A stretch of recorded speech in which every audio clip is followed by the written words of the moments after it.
Kannur പാനൂരിൽ Covid മരണം സ്ഥിരീകരിച്ച പശ്ചാത്തലത്തിൽ മേഖലയിൽ നിയന്ത്രണം ശക്തമാക്കി. പാനൂർ നഗരസഭയിൽ 1-ാം വാർഡിലാണ് കോവിഡ് ബാധിച്ചയാൾ കഴിഞ്ഞ ദിവസം മരിച്ചത്. പൊതുസ്ഥലങ്ങളിൽ ആൾക്കൂട്ടം ഒഴിവാക്കാൻ നിർദ്ദേശം വന്നു കഴിഞ്ഞു. വിവാഹം, ഉത്സവങ്ങൾ ഉൾപ്പെടെയുള്ള ചടങ്ങുകൾക്ക് നഗരസഭയിൽ നിന്ന് മുൻകൂർ അനുമതി വാങ്ങണം. സജോ ദേവസ്യ വിവരങ്ങളുമായി ചേർന്നു. ചെറിയൊരു ഷോക്കിംഗ് ആണല്ലോ സജോ. ഗുഡ് മോർണിംഗ്, പറയും.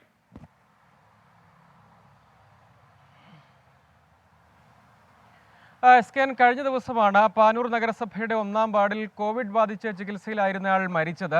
ഈ പശ്ചാത്തലത്തിലാണ് മേഖലയിൽ ഒരു പ്രത്യേക ജാഗ്രത വേണം എന്ന നിർദ്ദേശം പൊതുവായി ഉയർന്നു വന്നത്. ആരോഗ്യവകുപ്പും ഇത് സംബന്ധിച്ച് നിർദ്ദേശം നൽകി. അതിൻ്റെ അടിസ്ഥാനത്തിൽ ഒരു അടിയന്തര യോഗം ഇന്നലെ വൈകിട്ട് തന്നെ പാനൂരിൽ ചേർന്നു. അതിന് പിന്നാലെയാണ് ഈ നിയന്ത്രണങ്ങൾ കുറെ കൂടി ശക്തിപ്പെടുത്താനുള്ള ഒരു നിർദ്ദേശം നൽകിയിട്ടുള്ളത്. നഗരസഭയും ആരോഗ്യ വിഭാഗവും ഒക്കെ ചേർന്ന് സംയുക്തമായി, ജനപ്രതിനിധികളും ഒക്കെ ചേർന്ന് സംയുക്തമായാണ് നിയന്ത്രണങ്ങൾ നടപ്പാക്കുന്നതിന് നേതൃത്വം വഹിക്കുക. ഏറ്റവും പ്രധാനപ്പെട്ടത്, നേരത്തെ കോവിഡ് കാലത്ത്, കോവിഡ് രൂക്ഷമായിരുന്ന കാലത്ത് ചെയ്തിരുന്നത് പോലെ അത്ര കർശനമായ നിയന്ത്രണങ്ങളിലേക്കൊന്നും പോകുന്നില്ല.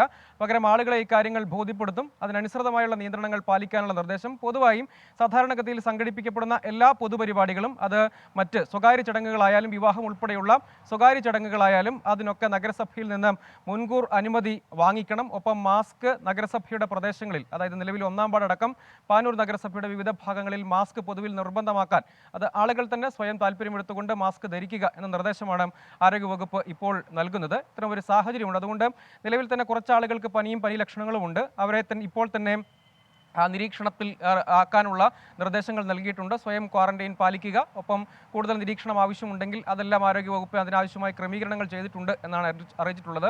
ഒപ്പം സോഷ്യൽ ഡിസ്റ്റൻസിങ്, നേരത്തെ നമ്മൾ കോവിഡ് കാലത്ത് ഏറെ കേട്ട വാക്കാണ്. അത് അവിടെ കാര്യമായി തന്നെ ആളുകളുടെ സഹകരണമാണ് ഇക്കാര്യത്തിൽ തേടുന്നത്. പരമാവധി ആളുകളിലേക്ക് ഈ സന്ദേശം നൽകുകയും അങ്ങനെ സോഷ്യൽ ഡിസ്റ്റൻസിങ് അടക്കം, ഒപ്പം കൂടുതൽ പൊതുപരിപാടികളിലാണ് പൊതുവായ ആൾക്കൂട്ടമൊക്കെ ഒഴിവാക്കാൻ കഴിയും വിധമുള്ള പൊതുപരിപാടികൾക്കെല്ലാം നിയന്ത്രണം ഏർപ്പെടുത്തിയിട്ടുണ്ട്. അതൊക്കെ അനുമതിയോടുകൂടി മാത്രം, നിശ്ചിത അളവിലുള്ള ആളുകളെ മാത്രം ഉൾപ്പെടുത്തിക്കൊണ്ട് മാത്രം നടപ്പാക്കാനാണ്.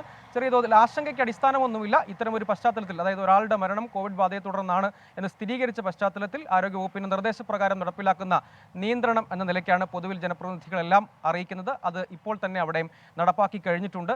മറ്റ് കാര്യങ്ങൾ, അതായത് ഏതെങ്കിലും തരത്തിൽ മറ്റ് ബുദ്ധിമുട്ടിലേക്കോ ആശങ്കയിലേക്കോ പോകേണ്ട സാഹചര്യമില്ല. സാധാരണഗതിയിൽ പാലിക്കേണ്ട കോവിഡ് പ്രോട്ടോകോൾ പ്രകാരമുള്ള നിയന്ത്രണം നടപ്പിലാക്കുന്നേ ഉള്ളൂ എന്നാണ് പൊതുവിൽ ആരോഗ്യവകുപ്പ് അറിയിക്കുന്നത്. S K.